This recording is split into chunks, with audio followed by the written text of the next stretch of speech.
Il y a quelque chose qui se passe. Dieu agit. La meilleure chose que tu peux apprendre, c'est comment est vraie la parole de Dieu et comment Dieu t'aime. Dieu veut le meilleur pour toi. Bonjour! Eh bien, nous en sommes à notre deuxième journée de la semaine de Noël. Noël, ça m'excite. J'aime Noël. Amen. Quelle belle semaine pour se préparer à donner beaucoup d'amour.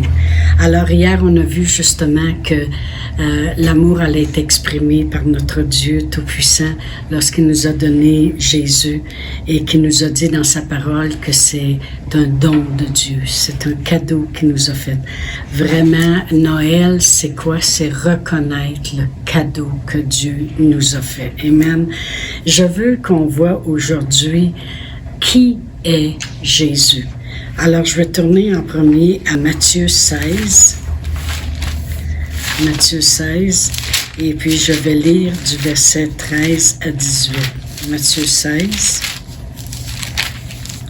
Du verset 13 à 18. La parole de Dieu dit: Jésus étant arrivé dans le territoire de Césarée de Philippe, demanda à ses disciples: Qui suis-je au dire des hommes? Moi, le Fils de l'homme.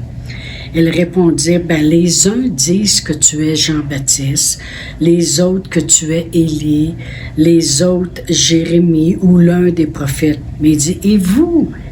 Leur dit-il: Qui dites-vous que je suis?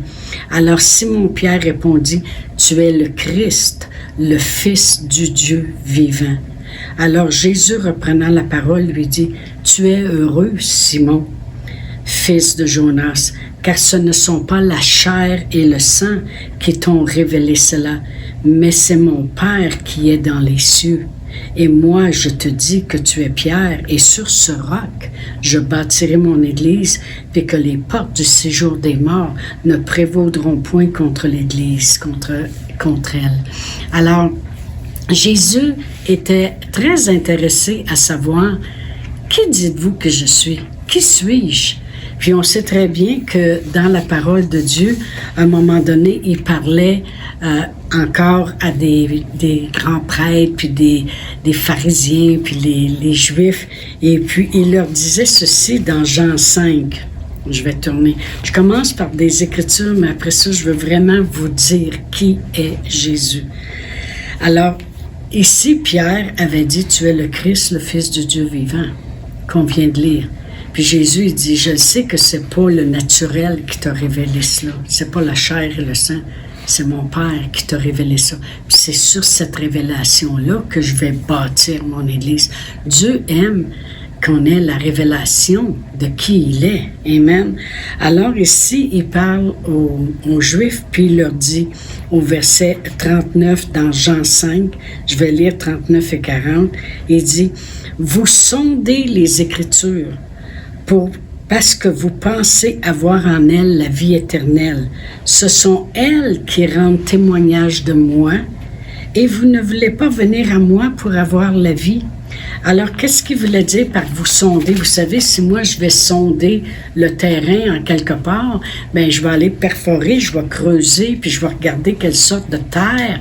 Est-ce qu'il y a de la roche? Est-ce qu'il y a des courants d'eau? Je vais regarder, c'est-tu des terrains vaseux? C'est-tu des terrains qui peuvent risquer de s'écrouler? Sonder, ça veut dire rechercher. Jésus dit: Vous recherchez, vous travaillez fort dans la parole de Dieu parce que vous pensez avoir en elle la vie éternelle, puis ce sont elles, ces Écritures-là, qui rendent témoignage de moi, et vous ne voulez pas venir à moi pour avoir la vie. Alors, ce que je veux qu'on voit, c'est, la première Écriture, c'est: Jésus est intéressé de savoir qui pensez-vous que je suis. Et après ça, il parle aux Juifs, puis il leur dit: si vous voulez savoir qui je suis, toute la parole de Dieu, toutes les Écritures parlent de moi. Alors, ce que j'ai fait, c'est que j'avais déjà entendu un enseignement, et je crois qu'il a été donné par Oral Robert, et puis il définissait dans chaque livre de la Bible. Il y a 66 livres dans la Bible. Vous savez, la Bible, c'est extraordinaire, parce qu'elle a été écrite dans des temps différents, des 2000 ans avant Jésus, puis des 2000 ans après, 2000 ans plus tard, mais des 100 ans après Jésus, dans des temps différents, puis toute la Bible parle du même de notre Seigneur Jésus-Christ. C'est extraordinaire. Puis elle a été écrite par des personnes différentes.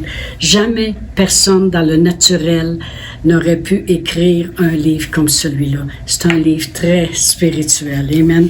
Alors, il y a 66 livres dans la Bible et chaque livre parle de Jésus. Puis je veux vous décrire aujourd'hui c'est qui le cadeau que nous avons reçu. Parce que Jésus a dit lui-même, qui dites-vous que je suis? Alors je vais vous lire qui est Jésus. Dans Genèse, le premier livre de la Bible, il est la semence de la femme. Dans Exode, il est l'agneau de la Pâque. Dans Lévitique, il est le grand prêtre. Dans Nombre, il est l'ombrage durant le jour, puis la chaleur, la colonne de feu durant la nuit. Dans Deutéronome, il est le prophète annoncé par Moïse. Dans Josué, il est le capitaine de notre salut. Dans Juge, il est le juge de celui qui donne. Dans Ruth, il est le roi qui nous a rachetés. Dans 1 et 2 Samuel, il est le prophète en qui on peut se confier. Dans 1 et 2 Rois et 1 et 2 Chroniques, il est notre roi qui règne. Dans Esdras, il est celui qui est fidèle. Dans Néhémie, il est le rebâtisseur des murs brisés et de la vie humaine. Dans Esther, il est notre Mardoché, celui qui se tient pour nous. Dans Job, Job a dit lui-même, il est mon Rédempteur éternellement. Qui est Jésus? Dans les psaumes, il est notre berger. Dans Proverbes et Ecclésiastes, il est ma sagesse. Dans Cantique des Cantiques, il est mon amour et mon époux. Dans Ésaïe, il est le prince de paix. Dans Jérémie, il est l'homme juste. Dans Lamentation, il est le prophète attendu. Dans Ézéchiel, il est l'homme de foi merveilleux.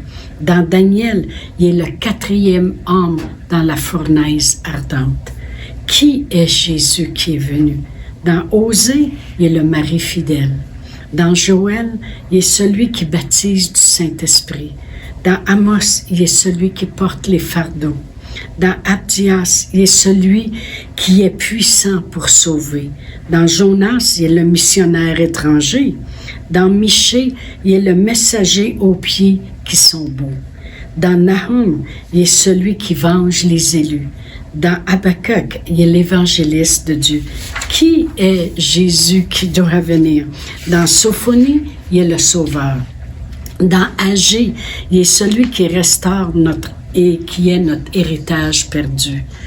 Dans Zacharie, il est la fontaine dans la maison de David. Dans Malachie, le fils de justice avec la guérison sous ses ailes. Dans le Nouveau Testament, qui est Jésus? Dans Matthieu, il est le Messie. Dans Marc, le producteur de puissants miracles. Dans Luc, le Fils de l'homme. Dans Jean, le Fils de Dieu. Dans Actes, le Saint-Esprit. Dans Romains, celui qui justifie. Dans 1 et 2 Corinthiens, celui qui sanctifie. Dans Galates, celui qui m'a racheté de la malédiction de la loi. Dans Éphésiens, Christ avec des richesses incompréhensibles. Dans Philippiens, celui qui pourvoit à tous nos besoins. Dans Colossiens, la plénitude de la tête du corps de Christ. Dans 1 et 2 Thessaloniciens, il est le roi qui revient bientôt. Dans 1 et 2 Timothée, il est le médiateur entre Dieu et les hommes. Dans Tite, il est le pasteur fidèle. Dans Philémon, l'ami qui se tient plus près qu'un frère. Dans Hébreux, le sang d'une alliance éternelle. Dans Jacques, il est le grand médecin. Dans 1 et 2 Pierre, il est le berger des bergers. Dans 1, 2 et 3 Jean, il est amour. Dans Jude, le Seigneur qui revient avec 10 000 anges. Dans Apocalypse, le roi des rois, le Seigneur des seigneurs. Qui est celui qui est venu, il y a 2000 ans passés? Il est tout ce que nous avons besoin, tout ce que nous aurons besoin. Il est tout pour nous. On avait un chant qu'on chantait souvent. Il est tout pour moi. Il est tout pour moi. Jésus est tout pour moi. Il est tout. Tout ce dont nous avons besoin. Qui est Jésus? Il est le bélier d'Abraham. Il est le bâton de Moïse. Il est la fronde de David.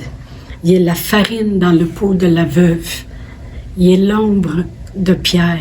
Vous savez, Pierre se promenait, puis juste son ombre, il guérissait tous ceux qui étaient près de lui. Jésus de Nazareth est le Fils de Dieu. Ce n'est pas la chair et le sang qui nous révèlent ces choses.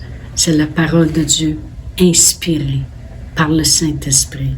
Vraiment, je voulais qu'on voit ce matin, puis j'aime que ce soit enregistré justement comme ça l'est enregistré, parce que vous allez pouvoir voir que chaque livre de la Bible parle de notre Sauveur, notre cadeau que nous avons reçu, notre Seigneur Jésus-Christ.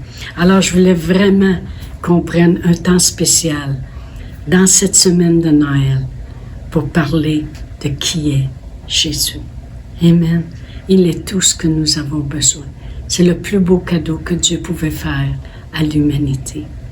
Alors, je vous dis bonne journée, magasinez, prenez le temps, aimez.